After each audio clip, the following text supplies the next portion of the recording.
na marwa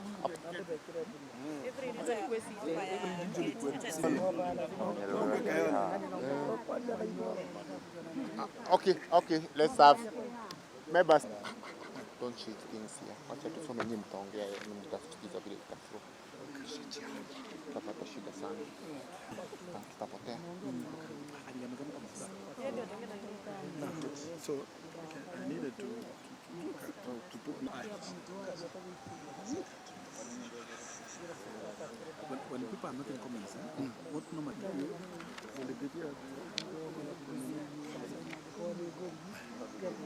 you want us to clarify, we will clarify. So I want us to give the majority leader good afternoon, ladies and gentlemen. We are here as Kenya Kwanza MCAs from different regions in the country. Of course, we want to comment about the things that have been going on in our country, and we have a written speech or statement which we shall share with you. And then after we have read, some of us from different regions will make their inputs, and so we welcome you. Greetings, ladies and gentlemen. We members of county assemblies who support His Excellency President William Ruto and the Kenya Kwanza government wish to state the following. In the recent past, we have observed with great concern the various happenings in our country, and what started as opposition to the finance bill have slowly and steadily mutated to acts of lawlessness and criminality. Criminals have taken advantage of the demonstration by young people to loot and burn property, as well as engage in other acts of hooliganism. As a result, lives have been lost and many people have been injured. Business and individuals have lost billions of shillings through destruction of property, while the country has lost tens of billions of shillings in revenue. It has also become increasingly clear that some elements, especially in the politics and civil society sector, have joined the chaos to fund a very nefarious and crooked agenda, and they have been very loud, clear and categorical that their aim is a change of government through unconstitutional, illegal and forceful means. We wish to note that the President has gone out of his way to engage the youth. He refused to sign the Finance Bill 2024 and sent a memorandum to the National Assembly to withdraw it. The President also dismissed the entire cabinet and has been reconstituting it.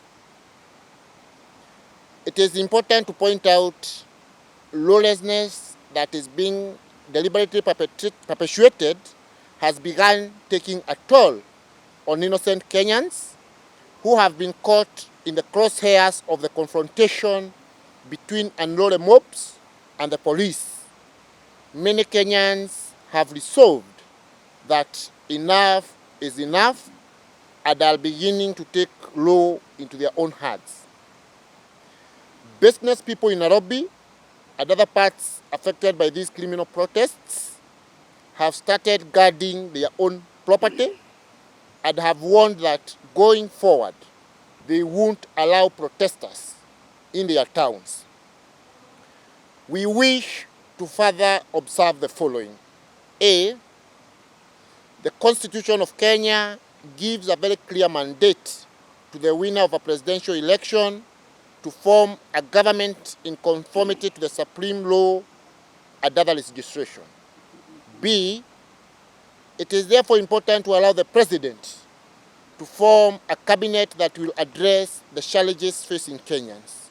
C, it is also critical to repeat that Kenya is a democracy of house standing, and therefore it has no place for criminal and unconstitutional change of government. D, should any Kenyan feel the government won't have properly served them, they will give their scorecard in the 2027 general elections. E, we wish to call for an end to the violence being perpetuated and perpetrated under the disguise of peaceful protests. F, unreasonable demands on the president and the government must cease, especially where the demands have neither a constitutional nor a legal basis. G, no one has the monopoly of violence, and the supporters of the government can also opt to mobilize and come out into the streets to defend it. This would only lead to escalation of the situations. Lastly, we make these observations as leaders in this nation and wish to state that Kenya belongs to all of us, and we all have a duty to observe peace and order in our country, and we must not take the peace that prevails in our country for granted. We thank you very much. Thank you very much, members of the Fourth Estate. I want to take this opportunity to first of all thank you for giving us this opportunity to talk to our people. I want to start first of all by congratulating our Generation Z for making us introspect into the politics of this country. We want to assure them that we have heard them, that all levels of government have heard them. We are listening, we will continue to listen, and we promise that we will work with them going forward. His Excellency the President has shown goodwill and has been listening to them and committed to listen and amend, change and refocus the way government operates. We have seen the President, like my colleague has said, reject the finance bill. We have seen him appear in spaces where the youth and the Generation Z are to talk to them. We have seen him dissolve the cabinet and call and heed to their call to adjust the budget and make other critical decisions that are part of the austerity measures that he promised. As Nairobi, which is the epicenter of politics and demonstrations, I want to appeal that we need to halt these demonstrations and maandamano because they are turning away from their original intention. That on behalf of the business people in Nairobi and the country, we humbly ask that you halt any further activities that cause loss of lives and destruction of businesses and livelihoods.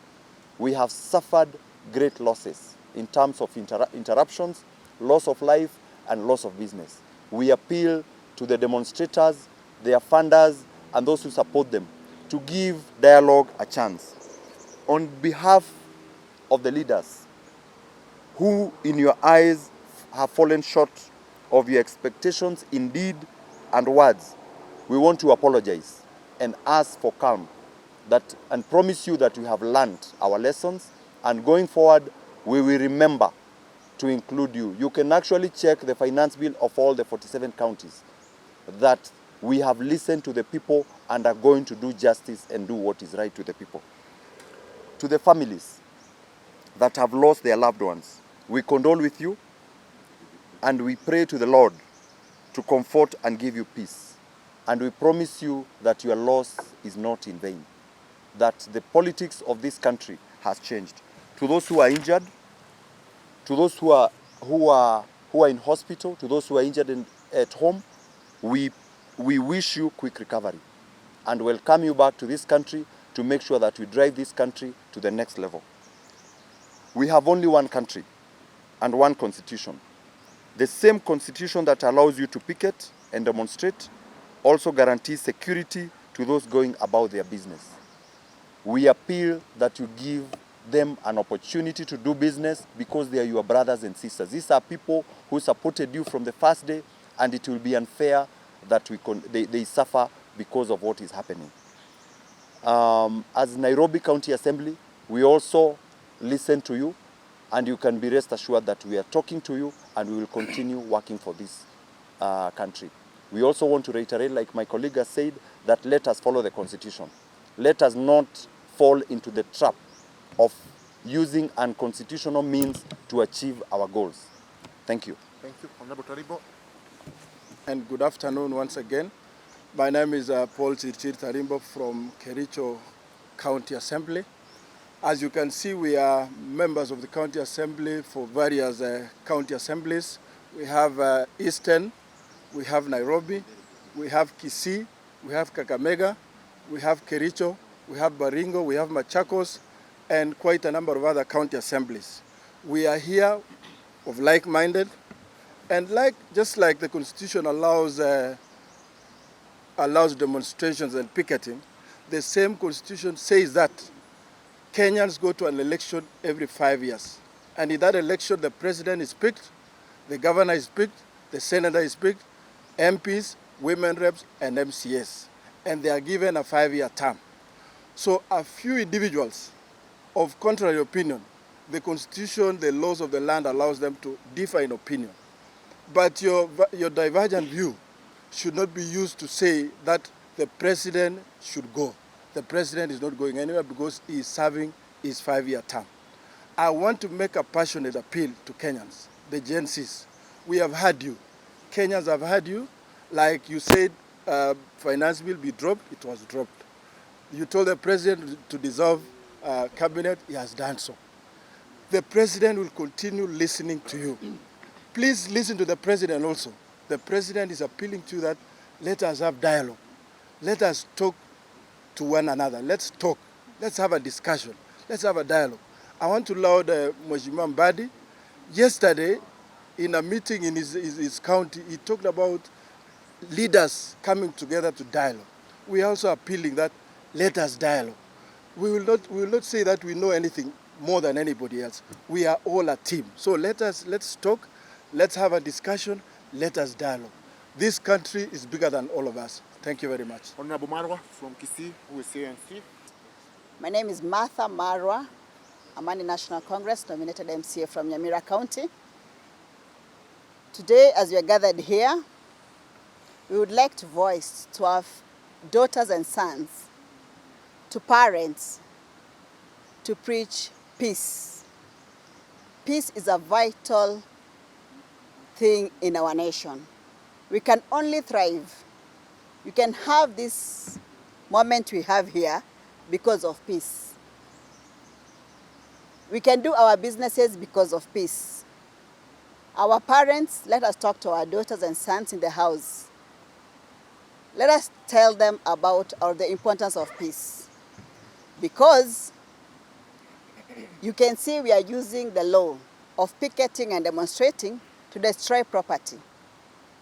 Then at the end of the day, we are questioning, is the law supposed to bring order or is it supposed to be destructive? So we are humbly requesting that let us not use the same law that we want the leaders to uphold, while yourself, you are destroying, you are stealing, with the same permission that you've been granted by the law. So we are humbly requesting that let us all work together, let us listen to each other, and for sure the president has listened to the people. For sure he has taken measures. Give him chance and time to effect the demands that you've accorded or you've placed before him. He is a good listener. He is working on the demands. He has started working on them. And we are sure that given time, he will deliver as per the requirements of the agencies. We appreciate what the agencies have done. It has brought a revolution in our political realm. And so many changes are taking place in our country. May God bless Kenya. May God give peace to Kenya. We love you all. Thank you. Yes, my name is Honorable Kipruto Kimosop, the Deputy Speaker, Baringo County Assembly, and the MCA, Mochongoi Ward. We want to agree with the statement that has been read here to give our support to the President and to give our message generally to this country that, ladies and gentlemen, we have one country. And this country is the country that all of us belong to. And this is the country that we will leave to our children and our grandchildren. In the recent past, there has been all these engagements. The president on this side, parliament on the other side, and the demonstrations on this other side. But now where we have reached, it's a moment for us as a country to come together. Both sides have actually had each other in all this engagement. The president has conceded as much. He has even gone to address a place called space, you know. He has not signed the finance bill and all this kind of thing. Now, where we have now reached is a stage where we must reflect that we need a country.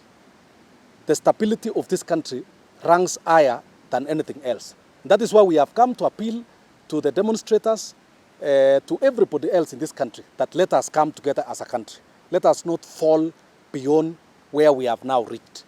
You see, we may be loving unto our statesmen, to our leaders, to our party leaders of other parties. Let us not cheer up as the grandstanding continues. This is how some countries ended up in the situation they are in. Southern Sudan, Somalia, it just begins carelessly, and before you realize, we do not have a country. You know, we are destroying property, we are destroying businesses. It's ironical that while we are pushing for the legal changes that we want, we are using illegal and unconstitutional means to push for the constitutional means.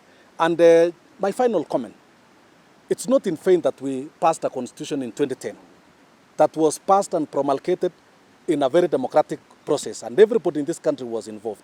That same constitution provides for a mechanism that a government can exist, that a government can govern, that a government can be questioned and oversighted, and that a government can be removed.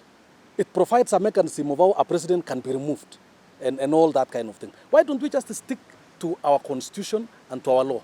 To our president, you have our support. The MCAs from Kenya Kwanza support you. Be strong, be firm. Thank you. Thank you. Dear and my fellow honorable members, I salute you all. My name is Annabel Ndilo from Machakos County Assembly. And I have two important points to make. One, I want to appeal to the Gen Zs to call off the demonstration that are in plan, because we have seen our president is a listening one. We have lost lives and destruction of property, and we cannot afford to do that. The second important point, having come from Ukambani, where Kalonzo hails from, I come from a diplomatic study. Kalonzo, you are a diplomat, and we want to call upon you. Please, you are a peaceful leader. Come to the president, talk to him, and please, we are calling upon your wisdom. We, as we hail from Ukambani, we listen to you. And we are calling upon and we are pleading with you, come and talk to the president.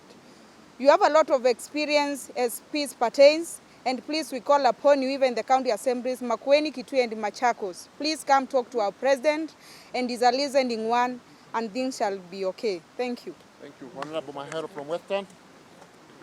Nataka kubaliana na waheshimiwa wenzangu kuwa sisi kama waheshimiwa wa mashinani tunakubaliana kuwa kuna changamoto Kenya.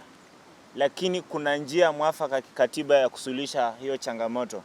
Na rais wetu mpendwa ameanza kushughulika, tumpatie muda ili asuluhishe matatizo ya Kenya. Jambo la pili, ningeomba tusemezane wote. Upinzani usemezane na serikali, viongozi wasemezane, na haswa sana kama mimi mtu wa Western nataka kumuomba aliyekuwa waziri Eugene Wamalwa aungane na wenzake waendelee kusemezana na rais. Sababu kiongozi wake Mheshimiwa Raila Odinga hawezi kuwa anataka mazungumzo na yeye anaturudisha nyuma. Kwa hivyo viongozi wote wakuje pamoja tusemezane. Mwisho kabisa kwa vijana. Mimi ni kijana, nimechaguliwa mara 2. Nyinyi pia kama vijana mtataka kuchaguliwa. Ukiwa kiongozi lazima ukubali kupanda na kushuka. Rais alikuwa amepanda, ameshuka chini. Vijana wetu turudi chini, tusemezane, tusichome nchi yetu sababu Kenya ni moja. Asanteni. Finally, Honorable Maugu. Asanti, kwa majina naitwa Maogo kutoka Tharaka Nithi County. Mimi ni mwakilishi wadi kutoka Tharaka Nithi. Nataka kuunga wenzangu mkono pia na niunge rais mkono. Jana vile alisema akiwa Bomet, imefika mwisho. Hatutaendelea kukaa kwa nchi ambayo haina sheria, ambayo watu wanafanya vile wanataka, sababu walisikizwa na rais aliingia mpaka space akawasikiza, akasema amewasikiza na anataka sasa kuanza kufanya kazi. Kwa hivyo hii nchi yetu ni kubwa kuliko kila mtu, kwa hivyo lazima tuunge rais mkono bila anasema, na waziri ambao wanapelekwa bunge. Wabunge tunawaomba mupitisha mawaziri ndio nchi ianze kazi, na maandamano sisi atuunge mkono tena. Tunataka kufanya kazi. Asante. So thank you very much. Thank you very much, the fourth estate. I have been concerned with what is happening in the country, and that's why I have decided to issue this press briefing. Subject matter is support for the President William Ruto and the need for the sustainability in Kenya. Haifiki? Okay. Thank you very much. The subject matter is for support for the President William Ruto and the need for stability in Kenya. As an elected leader under the Kenya Kwanza government, I have profound obligation to work for the betterment of the people of Kenya. Recent event has prompted me to address the nation on the ongoing demonstrations and the implications. In the past few weeks, we have witnessed a series of protests initiated against finance bill, urging President William Ruto to refuse the signing it in. Maybe if I can beg your pardon. In the past few weeks, we have witnessed a series of protests initially against the finance bill, urging President William Ruto to refuse to sign it in entirety. In the response to those protests, the President listened to the people's voice and sent a memorandum to the National Assembly to withdraw the entire bill.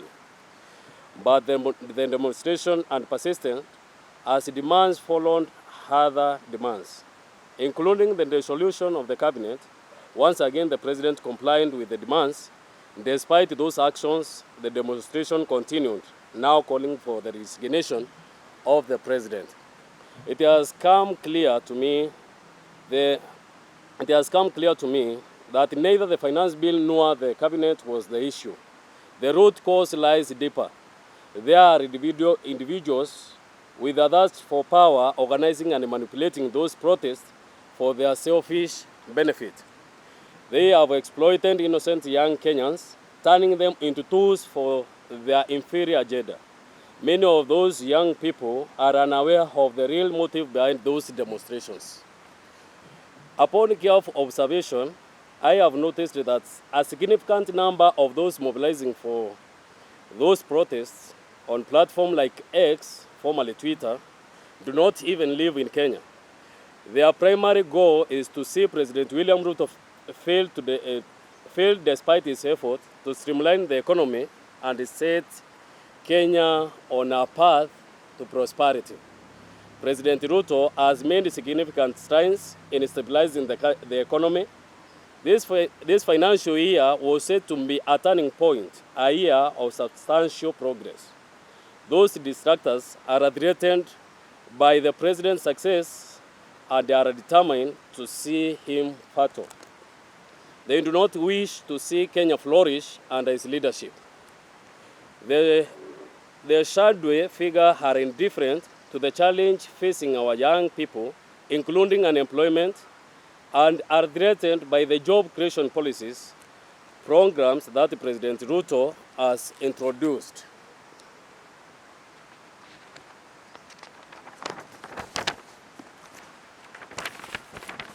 They are opposed to hard-working Kenyans benefit from the government policies, particularly in sectors such as health, agriculture, water, mining, and devolution.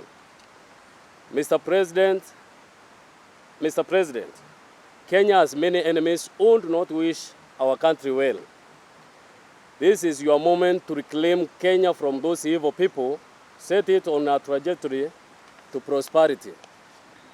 Do not succumb to further demands. Some have mistaken your kindness for weakness. They believe they can dictate how you should lead. Kenya needs a strong leader who will not be swayed by those with ulterior motives.